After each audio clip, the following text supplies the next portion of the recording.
Let me begin with a difficult question. What does yourself, the Pope, and myself all share in common? I think what we share in common is humanity. I think we share in common humanity, and we share that not only the three of us, but anyone who has been born of a mother, who has a father, who has inhabited this earth. And that has all sorts of consequences, the fact that we share humanity. And in a way, I think the question is this something wonderful, something magnificent, or is this something that we have to set aside and look for something better? I had perhaps a more clumsy response. I would say we're three good-looking Catholics who studied STEM and maths. That is true as well, of course. Before moving into the religious or political, cultural space. Do you think STEM maths is a baptism to speaking about the religion, about the religious? Because you have the Pope, but you also have some of the clergymen in the Vatican who also did very technical degrees. Do you think there is some kind of relation there with speaking about the cultural, the religious? I just think that there is something about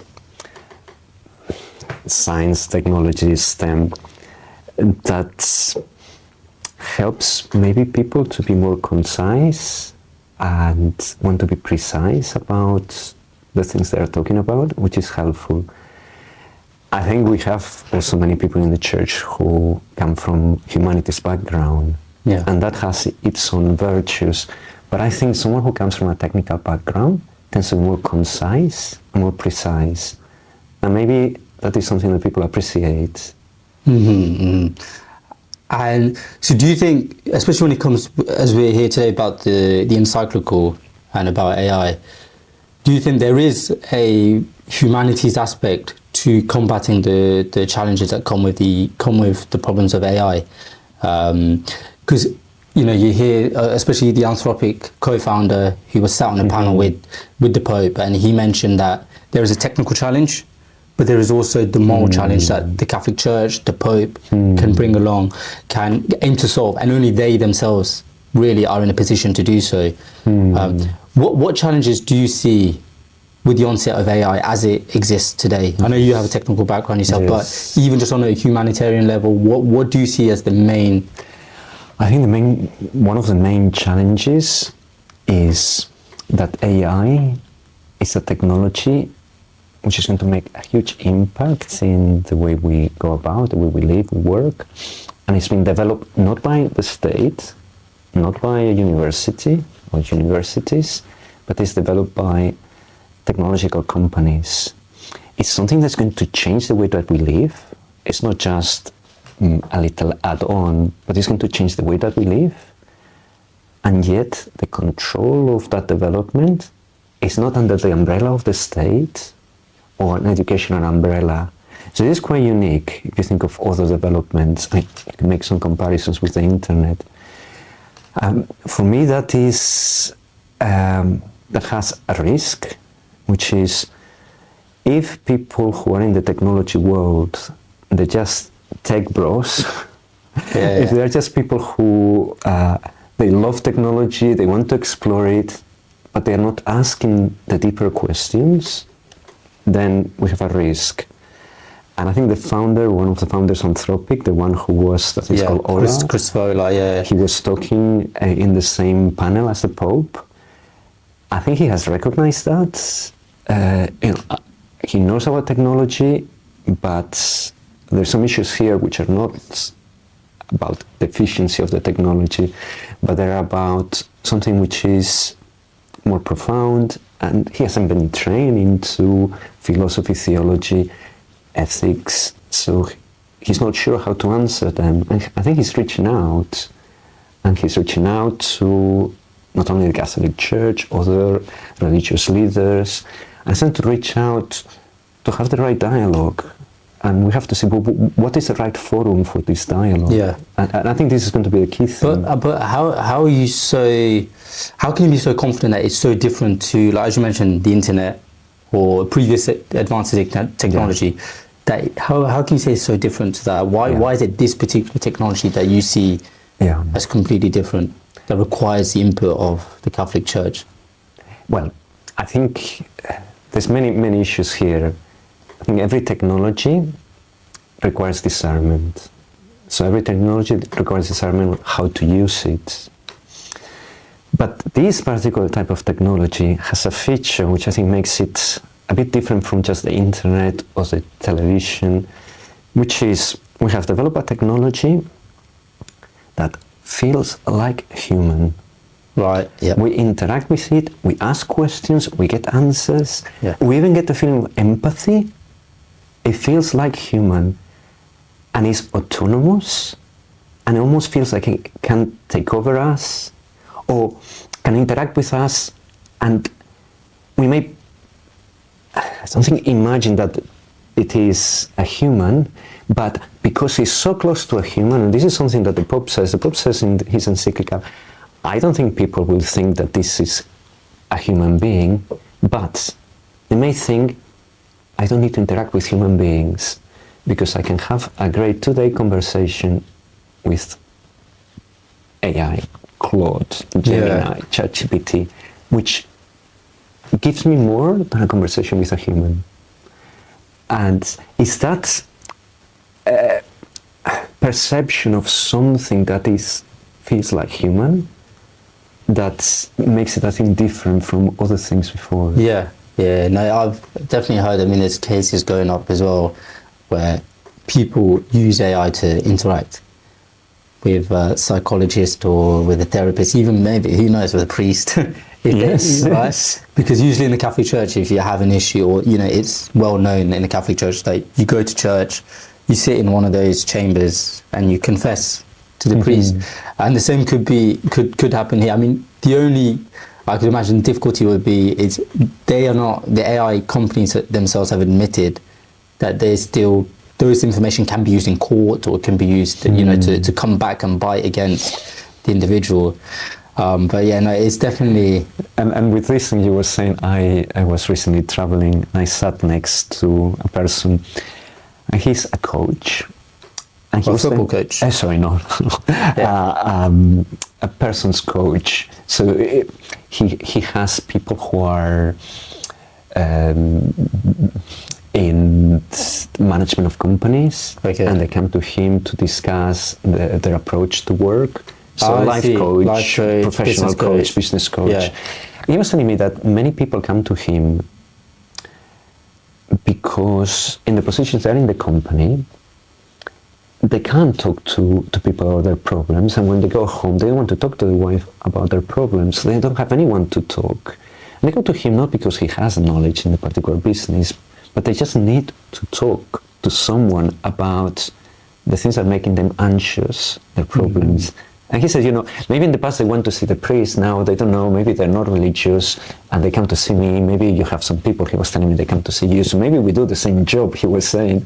Yeah. And obviously AI, and some people who feel that loneliness, who feel that need to share things that they cannot share so easily with colleagues at the same level, or they want to share at home, they would feel, okay, I have a way of sharing that, of getting some advice, of getting some sympathy. And it's an interesting thing. Yeah. I mean, it's what you were saying. Yeah. Therapist. Yeah. With what happens? Is this right?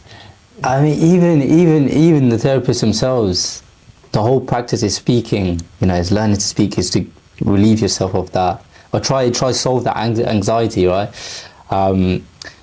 With for example, you in your practice, have you seen or experienced the effects of AI? I mean, the decline of people coming to church or confessing, or have you experienced that yourself, or do you see at the moment, no, it's stayed more or less just out of interest? I don't think we've seen this yet. I mean, what I have seen is that AI is forcing people to ask themselves questions that before they were in the background. Yeah. What does it really mean to be a human being? What are the things that only human beings can do? These questions, I think they're essential for every human being, and and getting people asking those questions. Oh, what, in confession? Oh, just talking. Or just in person yes. as well? And just people who come to talk in confession, people, they want something that they know they're not going to get from a machine. They want to hear someone who, in a way, has that power passed on of forgiving sins that they go to me, not because I'm very clever, but because something has given to me, so I can say, I forgive you in the name of God. And obviously, I think they understand that the machine hasn't got that thing passed on. But in conversations more, if you want, of accompaniment, spiritual accompaniment, or just a chat, people who come, I just want to chat. Some people will ask those questions, or will ask, questions like, and I had this asked once, can I use AI to get advice about relationships? And they want to know, is this right or no? So I think some people are coming back to very important questions. What does it mean to be human? Because if this thing acts so much like humans, but I know it's not human, then what does it mean to be human? What does it mean what is the value of work? If now this thing is going to be able to do so many of the things that I'm doing at the moment, what is the value of work? And how is it right, this sense of, is it right that I use this tool for this and that? Even some people have asked, is this right to use it for my studies? Yeah. So people are obviously questioning themselves, trying to discern. Yeah, no, well, in the example for the world of work, I remember when I was younger, I used to think, because in the news there was always talk of automation. I mean, there never stops to talk of automation, right? There always is the talk of automation. But when I was younger, it was always like, truck drivers, they're going to be the first ones that are going to be automated. And then you wait and you think what's going to happen, and then all of a sudden you've got a piece of technology. Every stack of employment is affected. I mean, even the guys at the very top who do some of the most skilled intellectual work.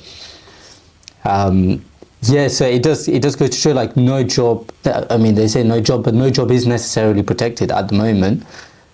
I read the encyclical. I also saw some commentary on the encyclical. What is the Pope's, dare I say, obsession with work? I mean, it's crazy the amount of the emphasis there is on work. Like, how do you explain that? I mean, I think this is a very important thing, and I think it's been a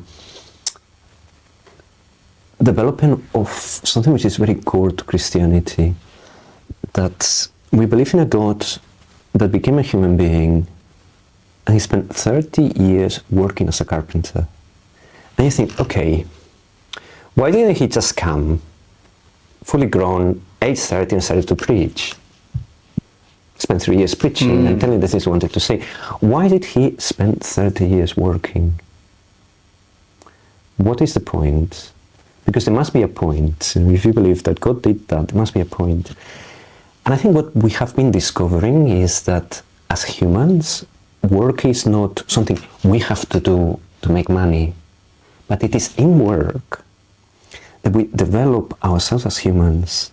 We learn to interact with others. We become able to bring our gifts into play for the service of society.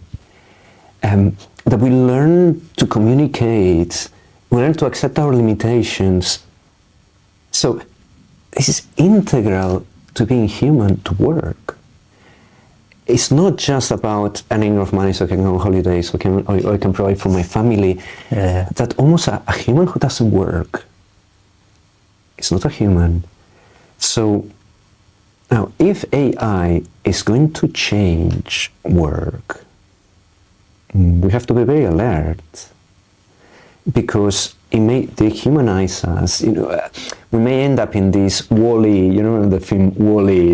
There they are, human beings, they have everything provided, and just getting fat, and they're just watching entertainment. A life of entertainment, I don't think it's a dignified human life. We want to be of use. We want to contribute with our own gifts.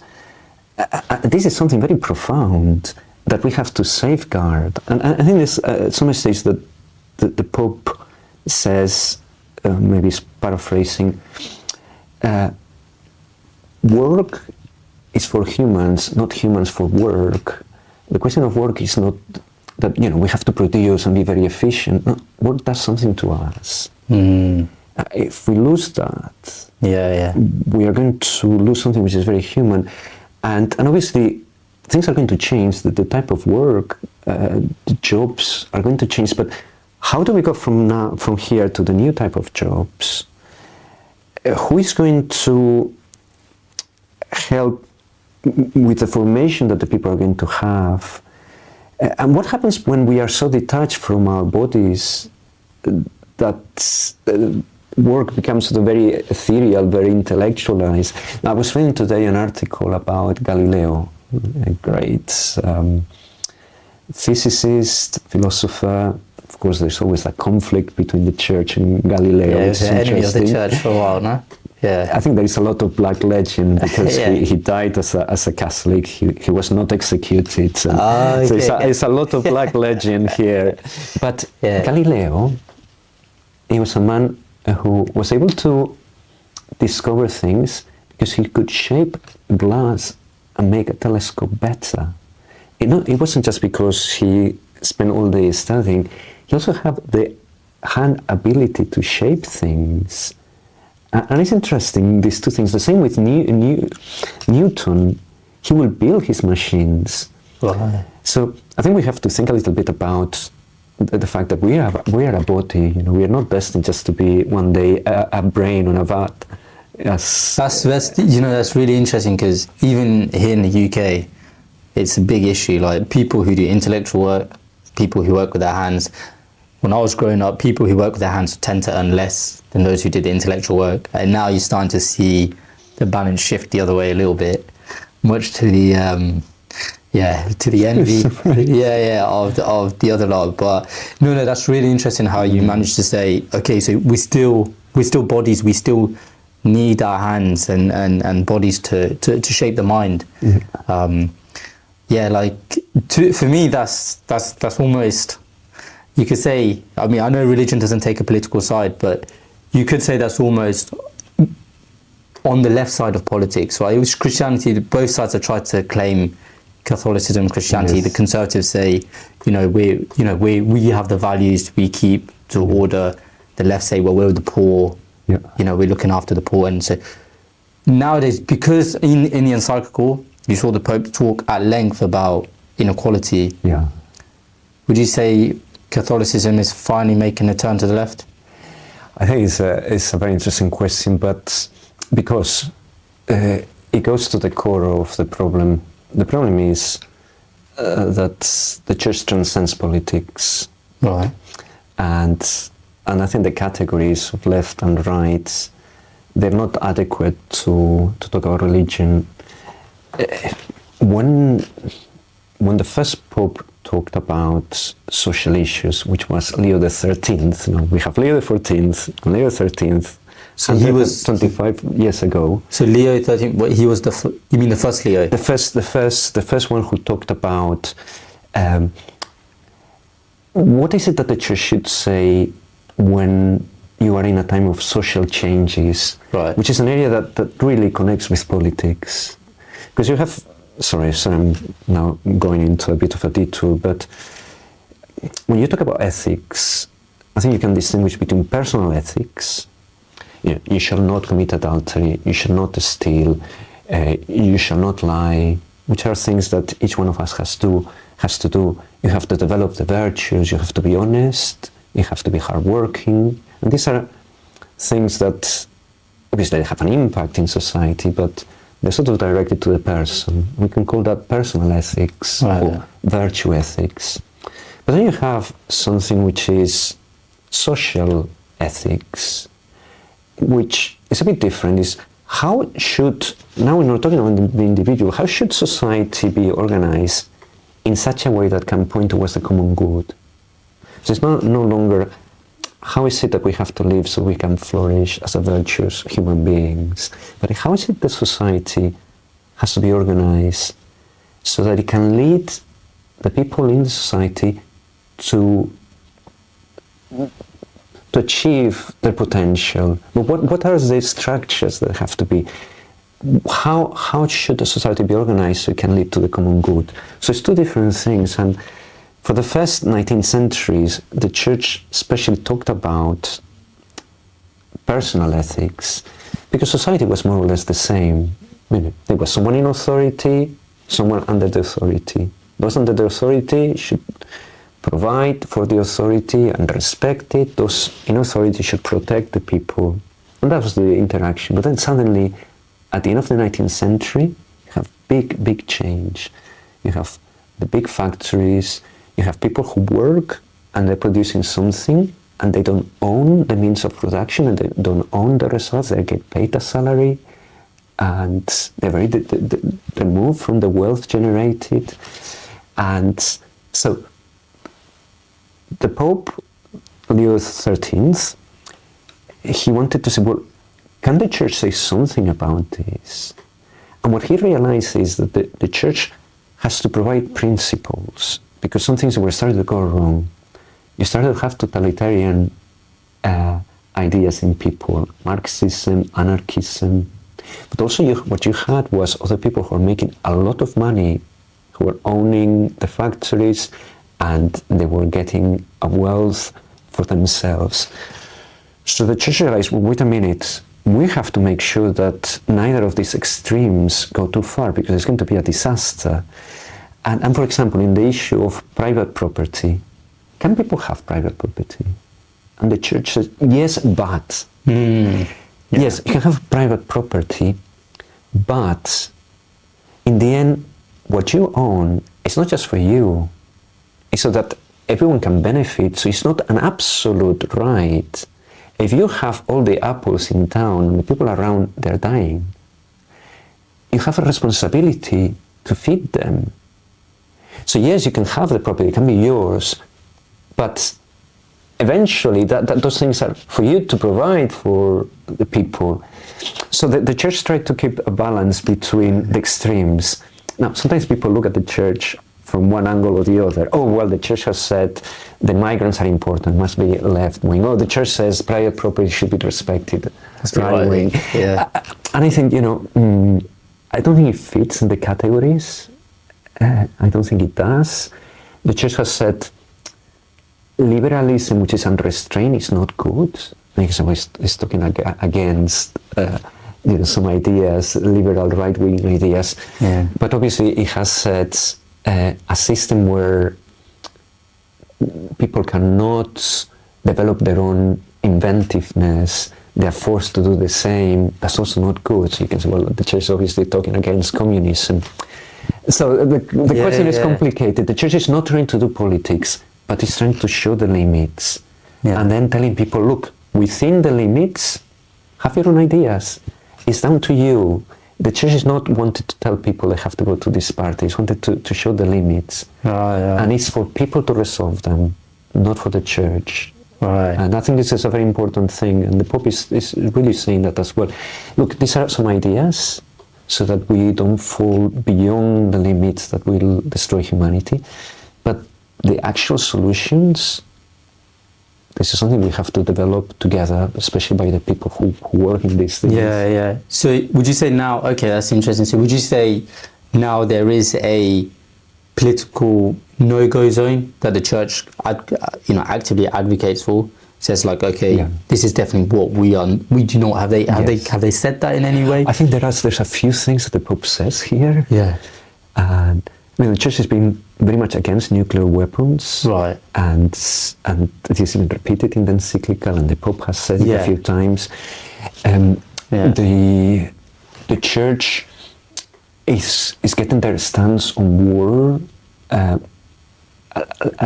It's trying to develop this because there's a war theory that was developed in the Middle Ages, when wars were very different from now. Basically, you had two armies, they chase each other, they said, okay, tomorrow at 10 o'clock we fight, they fought, and whoever won, and that was the end of it. Now, war is very different. So the church is saying, look, more and more, we have to put a question whether we can use those principles for modern warfare, and whether really, which war can be fair. So the church is starting to develop a position where actually war now is way too risky. We have to avoid it. Yeah. It hasn't said always, but almost. And then the other very interesting thing that is in this document is we should not let machines decide on human lives. So we should not build machines with the capacity to autonomously decide whether someone should be killed or not. So this we must not do. Okay. So these are some examples. There's not many things so strong, but those things, I think they have been put in a very strong way. Yeah. And the issue about the war is complex, and I know that, and I know there's different opinions, but the value of peace in this present world that we live, the Church says this is very important, because the world is very, very unstable, so we have to preserve peace. Yeah, no, that's interesting what you said. The decision to take a life, should remain within the human, not within the machine. But I assume it's the same also with many other things where the Church, but also people who are not necessarily anti-tech, but who are wary of AI, are saying there's only so much things that we should allow an AI model to do, an AI agent to do. Do you know, or are you wary of any other examples where you think, okay, no, that still should remain within the realms of AI, within the realms of the human? Yes. And also, do you believe you can control that? Because a lot of the scientist stream, the entrepreneur stream, is to go as far as possible, as wide as possible, as quick as possible. I think. What do you think? I think what we have to do is to unmask AI. I think we need to understand, first of all, what the difference between human intelligence and artificial intelligence. Because if you understand this, then you'll be able to start understanding how does it affect your users. So, for example, I'm just going to give you an example, and then I'll address your question.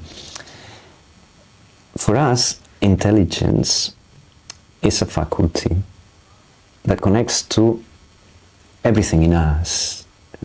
Intelligence is connected to our capacity to make decisions, but it's embodied. We learn things through our experience of living, contact with people, through dialogue. It's something integral, but it is a faculty. It's something that we have, and is us, which means that developing intelligence in us means growing as person. A machine is not intelligent, hasn't got a faculty. It produces results that seem intelligent, but it's not that the machine is intelligent. And we become wiser. Machine becomes more accurate through feedback loops, through training, self-training. Now many AI systems, they're self-trained, but they become more accurate. We become wiser. We need to understand the difference, because if we tackle issues relying totally on a machine, is there anything that we are not becoming? What is happening to our faculty of intelligence and to our whole person? Could it be that we are not growing anymore?